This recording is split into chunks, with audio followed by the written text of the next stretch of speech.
ಸಂಕ್ರಾಂತಿ ಹಬ್ಬಕ್ಕೆ ಎಲ್ಲರ ಮನೆಯಲ್ಲೂ ಹುಗ್ಗಿಯನ್ನ ಖಂಡಿತವಾಗ್ಲೂ ಮಾಡೇ ಮಾಡ್ತಾರೆ. ಇದನ್ನು ಪೊಂಗಲ್ ಅಂತಲೂ ಕೂಡ ಕರೀತಾರೆ.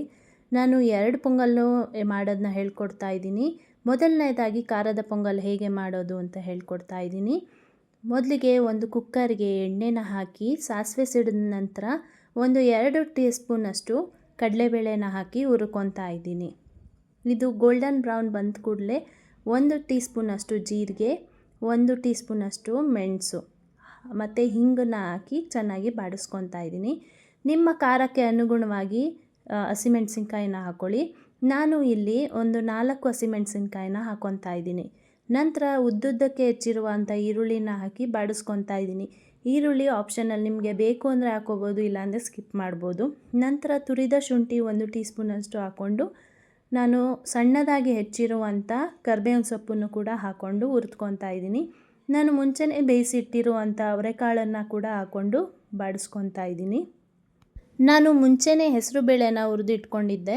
ಸಿಹಿ ಪೊಂಗಲ್ಗೂ ಕೂಡ ಹಾಗೂ ಖಾರ ಪೊಂಗಲ್ ಎರಡಕ್ಕೂ ಸೇರಿಸ್ಕೊಂಡು ಹುರಿದಿಟ್ಕೊಂಡಿದ್ದೀನಿ. ನಾನು ಖಾರದ ಪೊಂಗಲ್ಗೆ 3/4 ಪಾವಷ್ಟು ಹೆಸರುಬೇಳೆ, 1 ಪಾವಷ್ಟು ಅಕ್ಕಿನ ಹಾಕ್ಕೊತಾ ಇದ್ದೀನಿ. ಆದ್ದರಿಂದ ನಾನು 3.5 ಲೋಟದಷ್ಟು ನೀರನ್ನು ಹಾಕ್ಕೊಂಡು ಕೊತ್ತಂಬರಿ ಸೊಪ್ಪು ಸಣ್ಣದಾಗಿ ಹೆಚ್ಕೊಂಡಿರೋದನ್ನು ಕೂಡ ಹಾಕ್ಕೊತಾ ಇದ್ದೀನಿ.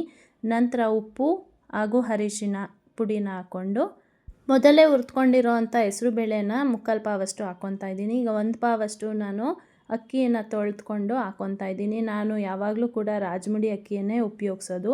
ಅದನ್ನೇ ಹಾಕ್ಕೊಂಡು ಚೆನ್ನಾಗಿ ಹೊಂದ್ಕೊಳ್ಳೋ ಹಾಗೆ ಒಂದು ಸತಿ ಮಿಕ್ಸ್ ಮಾಡಿಬಿಟ್ಟು ನಂತರ ನಾನು ಕೊಬ್ಬರಿ ತುರಿನ 1 ಹಿಡಿಯಷ್ಟು ಮೇಲೆ ಉದುರಿಸ್ಕೊತಾ ಇದ್ದೀನಿ. ನಂತರ ಕುಕ್ಕರ್ ಮುಚ್ಚಳನ ಮುಚ್ಚಿ ಒಂದು 4 ವಿಷಲ್ ಬರೋಷ್ಟು ಕೂಗಿಸ್ಕೋಬೇಕು. ಅಷ್ಟರಲ್ಲಿ ನಾವು ಸಿಹಿ ಪೊಂಗಲ್ನ ಮಾಡ್ಕೊಳ್ಳೋಣ. ನಾವು ಇನ್ನೊಂದು ಕುಕ್ಕರ್ಗೆ ನಾವು ಒಂದು 1/2 ಪಾವಷ್ಟು ಹೆಸರುಬೇಳೆ ಮುಂಚೆನೇ ಹುರಿದುಕೊಂಡಿದ್ವಲ್ಲ ಅದನ್ನು, ಮತ್ತು ಒಂದು 1/2 ಪಾವಷ್ಟು ಅಕ್ಕಿಯನ್ನು ತೊಳೆದು ಅದಕ್ಕೆ ಹಾಕ್ಕೊಂಡು ಒಂದು 3 ಲೋಟದಷ್ಟು ನೀರನ್ನು ಹಾಕ್ಕೊಂಡು ಒಂದು 3 ವಿಷಲಷ್ಟು ಕೂಗಿಸ್ಕೊಳ್ಳೋಣ. ನಾವು ಅಷ್ಟರಲ್ಲಿ ಒಂದು ಬಾಣಲಿಲಿ ಒಂದು 1/2 ಪಾವಷ್ಟು ಬೆಲ್ಲದ ಪುಡಿಗೆ ಒಂದು 1/4 ಪಾವಷ್ಟು ನೀರು ಹಾಕ್ಕೊಂಡು ಕುದಿಸ್ಕೊಂಡು ಅದನ್ನು ಸೋರಿಸ್ಕೊಳ್ಳೋಣ. ಏನಕ್ಕಂದರೆ ಅದರಲ್ಲಿರೋವಂಥ ಕಲ್ಲಿನ ಅಂಶ ಎಲ್ಲ ಇದ್ದರೆ ಹೋಗಲಿ ಅಂತ. ನಂತರ ನಾನು ಮುಂಚೆನೇ ಒಂದು 1/4 ಪಾವಷ್ಟು ಅವರೆಕಾಳನ್ನ ಬೇಯಿಸೋಕೆ ಇಟ್ಟಿದ್ದೆ, ಅದನ್ನು ಕೂಡ ಸೇರಿಸ್ಕೊತಾ ಇದ್ದೀನಿ. ಅದಕ್ಕೆ 1 ಸ್ಪೂನಷ್ಟು ಏಲಕ್ಕಿ ಪುಡಿ ಕೂಡ ಸೇರಿಸ್ಕೊತಾ ಇದ್ದೀನಿ.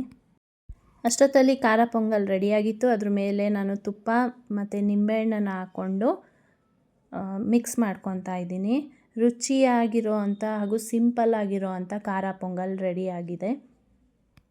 ನಂತರ ಈ ಕಡೆ ಸ್ವೀಟ್ ಪೊಂಗಲ್ನ ಇಟ್ಟಿದ್ವಲ್ಲ ಅದಕ್ಕೆ ನಾವು ಕೊಬ್ಬರಿ ತುರಿನ ಹಾಕ್ಕೊತಾ ಇದ್ದೀನಿ. 1 ಹಿಡಿಯಷ್ಟು ಹಾಕ್ಕೊಂಡು ಇನ್ನೊಂದು ಪುಟ್ಟ ಬಾಣಲಿಗೆ 1 ಟೇಬಲ್ ಸ್ಪೂನ್ನಷ್ಟು ತುಪ್ಪನ ಹಾಕ್ಕೊಂಡು ಅದು ಕರಗಿದ ನಂತರ ಸಣ್ಣದಾಗಿ ಹೆಚ್ಚಿರುವಂಥ ಗೋಡಂಬಿನೂ ಕೂಡ ಹಾಕ್ಕೊಂಡು ಹುರ್ಕೊತಾ ಇದ್ದೀನಿ. ಇನ್ನೇನು ಗೋಲ್ಡನ್ ಕಲರ್ಗೆ ಟರ್ನ್ ಆಗ್ತಿದೆ ಅಂತ ಇದ್ದಂಗೆ ನಾನು ದ್ರಾಕ್ಷಿನೂ ಕೂಡ ಹಾಕ್ಕೊತಾ ಇದ್ದೀನಿ. ಅದನ್ನು ಕೂಡ ಒಂದು ಟೀ ಸ್ಪೂನಷ್ಟು ಹಾಕ್ಕೊಂಡ್ರೆ ಸಾಕು. ಅದನ್ನು ಹಾಕ್ಕೊಂಡು ಫ್ರೈ ಮಾಡಿಕೊಂಡು ನಾನು ಸ್ವೀಟ್ ಪೊಂಗಲ್ಗೆ ಹಾಕ್ಕೊತಾ ಇದ್ದೀನಿ. ನಂತರ ಚೆನ್ನಾಗಿ ಮಿಕ್ಸ್ ಮಾಡ್ಕೊತಾ ಇದ್ದೀನಿ. ಈಗ ರುಚಿಯಾಗಿರುವಂಥ ಸ್ವೀಟ್ ಪೊಂಗಲ್ ಹಾಗೂ ಖಾರ ಪೊಂಗಲ್ ಎರಡೂ ಕೂಡ ರೆಡಿಯಾಗಿದೆ. ನೀವು ಕೂಡ ಒಮ್ಮೆ ಟ್ರೈ ಮಾಡಿ. ಈ ಹಬ್ಬಕ್ಕೆ ಖಂಡಿತವಾಗ್ಲೂ ಟ್ರೈ ಮಾಡಿ ನೋಡಿ, ರುಚಿಯಾಗಿರುತ್ತೆ. ನನ್ನ ರೆಸಿಪೀಸ್ ಇಷ್ಟ ಆದರೆ ಖಂಡಿತ ಚಾನಲ್ನ ಲೈಕ್ ಮಾಡಿ ಹಾಗೂ ಸಬ್ಸ್ಕ್ರೈಬ್ ಮಾಡಿ. Thank you.